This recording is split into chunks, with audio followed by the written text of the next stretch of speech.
C'est l'heure du sonneur. Et oui, nous vivons, comme je vous l'ai dit, un phénomène assez intéressant. Cette transgression musicale, notamment par la techno, vire à droite, ou alors, si on veut être plus précis, vire dans le camp national ou nationaliste, comme vous voulez. On a d'abord eu l'hymne Auslander House, que je vous propose d'écouter.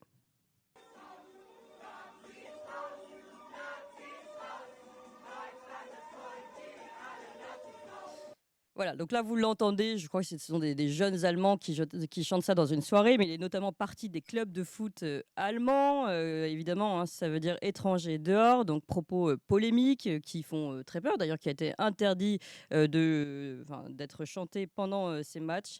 Et pourtant, l'hymne eh bien, se répand partout en Europe, et même repris jusqu'en Turquie. Et puis en France, il y a un nouveau phénomène, hein, le fameux Je partirai pas. Plus d'1 million de vues sur Twitter. Alors tout est parti d'une chanson générée par une intelligence artificielle qui a décollé à partir d'une vidéo TikTok du 21 juin. Et puis ça a été repris par l'influenceuse Mila, notamment, qu'on devait recevoir hier et puis qui a eu un souci. On écoute aussi Mila qui le reprend. Je partirai pas, si tu partiras. Et plutôt que tu crois, on t'a assez donné. Maintenant tu peux te casser, bon débarras, ne reviens pas. Oh, oh, oh, oh. Je partirai pas, si tu partiras.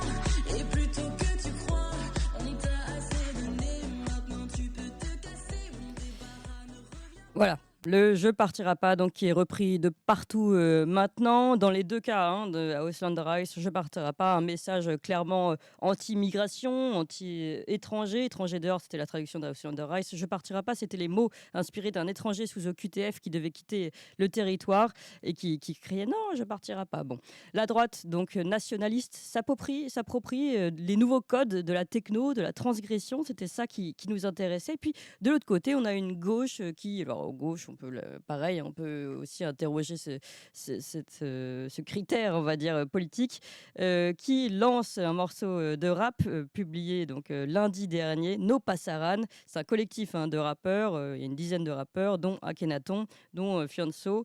Et là, avec des propos, évidemment, qu'on ne peut pas vous faire écouter parce que c'est trop violent, on serait censuré directement. Mais il y a venez, on sort les baïonnettes. Si la gauche passe, on sort les baïonnettes. Jordan, t'es mort. Marine et Marion, fille de tatata. Un coup de bâton sur ses chiennes en rut. Baise la mère à Bardella. Si les fachos passent, je vais sortir un big calibre. L'intérieur de leurs âmes est fané, ils méritent de canner, on vote contre les porcs. Voilà en gros le genre de choses qu'on peut entendre dans ce rap. Et voilà, donc on voit ici cette guerre qui s'installe finalement à travers la musique. Intéressant aussi cette évolution de la transgression pour une droite qui n'est pas accoutumée à ce genre de choses. Pour analyser ce phénomène, je suis très heureuse de recevoir Marc Aubréjon. Bonjour. Bonjour. Et merci d'être avec nous ce matin. Vous êtes journaliste à l'incorrect, romancier et auteur dernièrement de cet ouvrage L'Orbe aux éditions du Verbe Haut. Alors, d'abord, peut-être si on s'intéresse particulièrement sur ces chansons, on va dire Auslander Rice et Je partirai pas. Est-ce que pour vous c'est nouveau qu'il y ait une forme de transgression du côté nationaliste, transgression musicale du côté national? En fait, c'est pas tout à fait nouveau, parce qu'il faut bien se rappeler que depuis que la droite est rentrée en dissidence, c'est-à-dire qu'en gros, depuis que la droite n'est plus la pensée majoritaire, donc en gros en France depuis les années 70, la droite occupe finalement ce terrain de la dissidence, et ce terrain, je dirais, notamment chez les jeunes, du ressentiment un peu potache. De ceux qui se sentent exclus et qui donc vont vouloir affirmer comment dire, leur conscience politique à travers des détournements, à travers un esprit potache, voire après à travers l'esprit des hackers, vous savez, ces pirates informatiques.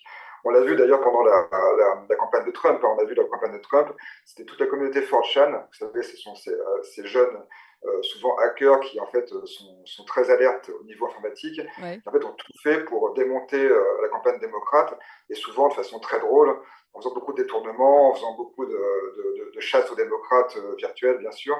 Et donc voilà, donc on a vu déjà, je pense, au détour des années 2010, grâce aussi à la communauté des hackers, on a vu cette droite prendre un peu les armes finalement de la dissidence qui était auparavant un peu Mais même, c'est la intéressant de voir que plateforme. même les hackers, finalement, peuvent, que la rébellion, finalement, parce que les hackers sont en effet en général assez, comment dire, Les hackers. anti-système, quoi. Ouais. Qu'elle qu'elle soit marquée désormais du côté de la droite. Enfin, après, en effet, on peut réinterroger aussi ce que c'est que la droite, mais si c'est l'antisystème et comme le système aujourd'hui est plutôt progressiste, on va dire que les conservateurs sont ailleurs. C'est ça, et c'est ça vraiment, je pense que vraiment, pour moi, le retournement, c'était vraiment la campagne de Trump en 2017, où vraiment on a vu ce retournement et on a vu que finalement la dissidence finalement était en gros de droite, quoi. Et notamment Oui, chez les jeunes. On a vu toutes ces communautés Reddit, 4chan, qui vraiment étaient clairement de droite et qui, vous savez, je jouais avec cette mascotte qui était Pepe the Frog, je ne sais pas si vous en oui, rappelez, oui. espèce de grenouille un peu sardonique, qui était vraiment l'emblème justement de cette communauté, je dirais, de droite, de jeunes droitards décomplexés, anti-système, anti-démocrate au sens américain, bien sûr. Oui. Et donc, je pense que c'était le déclic. Et finalement, je pense que ces morceaux, notamment Je partirai pas, sont un peu comment dire, le reflet français et le reflet contemporain lié à cette campagne législative de ce mouvement qui a commencé en 2017. Oui. Donc, Et en gros, je pense que c'est quelque chose de très potache. Et ce qui est amusant, c'est qu'on a vu les réactions des médias alignés face à cette chanson potache, qui prenait des mines atterrées, circonstanciées, du type le bruit des bottes revient, chanson fasciste. oui.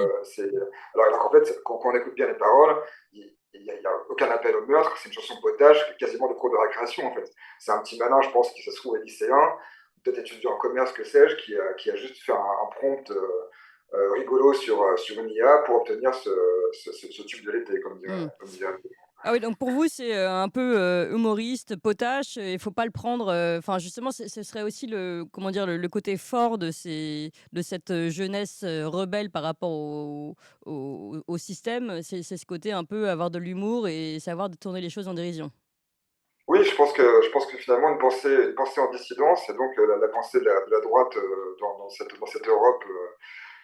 Europe, je dirais, centriste et moralisatrice.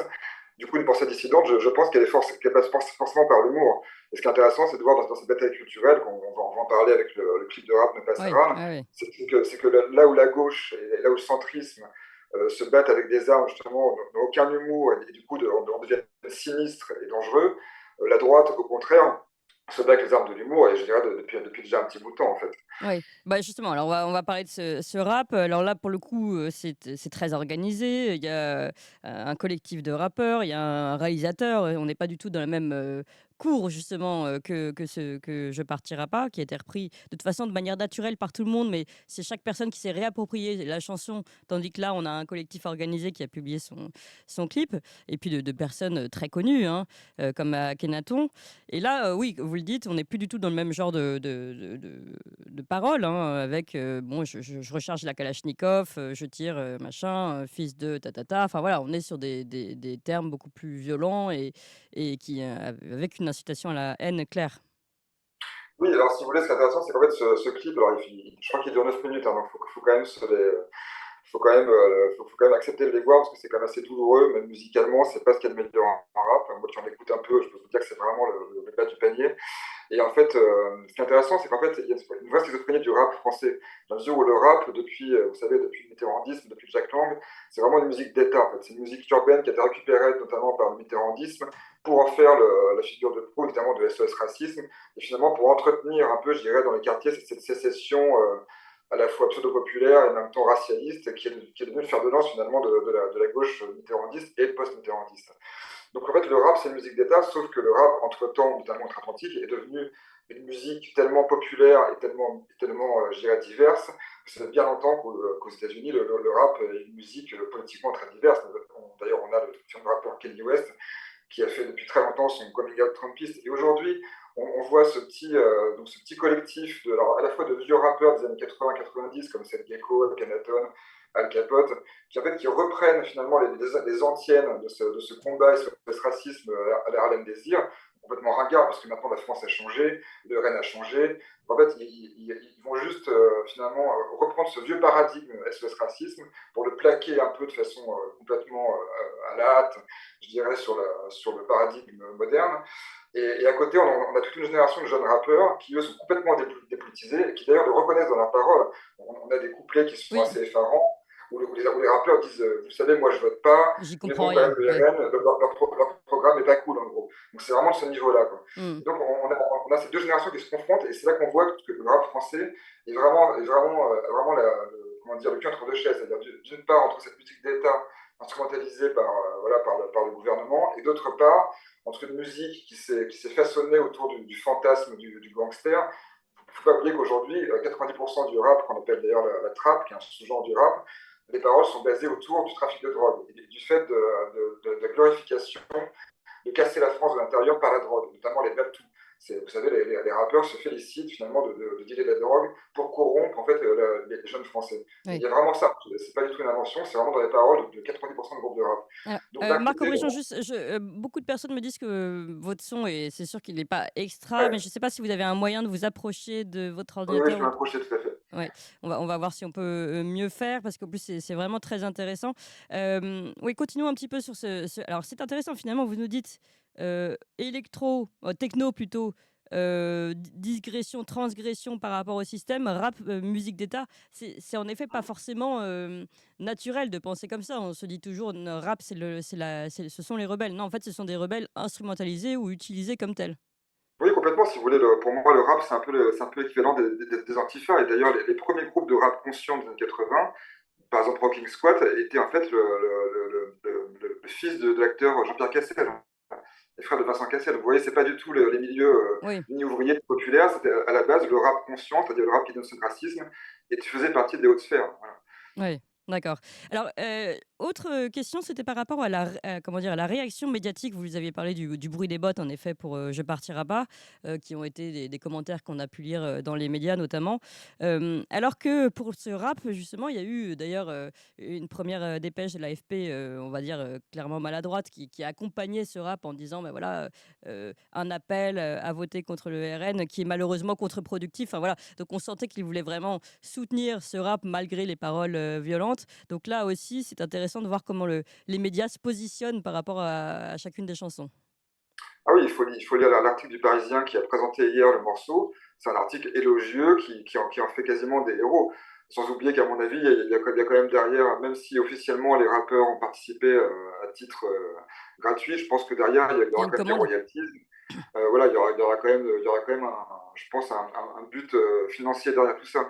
Donc c'est quand même une grosse machine, et le Parisien fait partie de cette propagande avec un grand bonheur. On voit, voilà, et donc vraiment, il y a toujours finalement deux poids, deux mesures en fait. Parce que d'un côté, on a un morceau qui est quand même relativement inoffensif, qui est pris avec un air dramatique par les médias, et de l'autre, une chanson de rap qui martèle toujours les mêmes poncifs ultra-violents, voilà, sur la mère de celle-ci. Voilà, vous voyez toujours ces vieux, ces incitations au meurtre et à l'insulte, et qui par contre passent tout à fait inaperçues parce que ça fait partie du rap, donc de cette musique d'État qui est depuis toujours en France comme une sorte de contrepoint falsifié, je dirais, de la culture de gauche.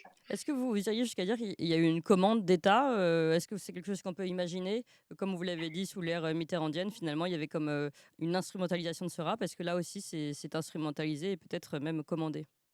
Écoutez, c'est une très bonne question, et je pense que sans qu'il y ait une commande officielle, je pense que c'est pas du tout impossible Mmh. qu'on ait soufflé en haut lieu, voilà, à ces producteurs de rap, de faire un petit collectif. Voilà, ça mange pas de pain pour eux. Vous savez, quand on parle d'ingénierie sociale, finalement, on lance plusieurs pistes ici et là, et si ça marche, tant mieux. Mmh. Donc oui, alors, sans vouloir dire que c'est une commande à en parler, en tout cas, je pense que ça a forcément été soufflé quelque part, bien sûr.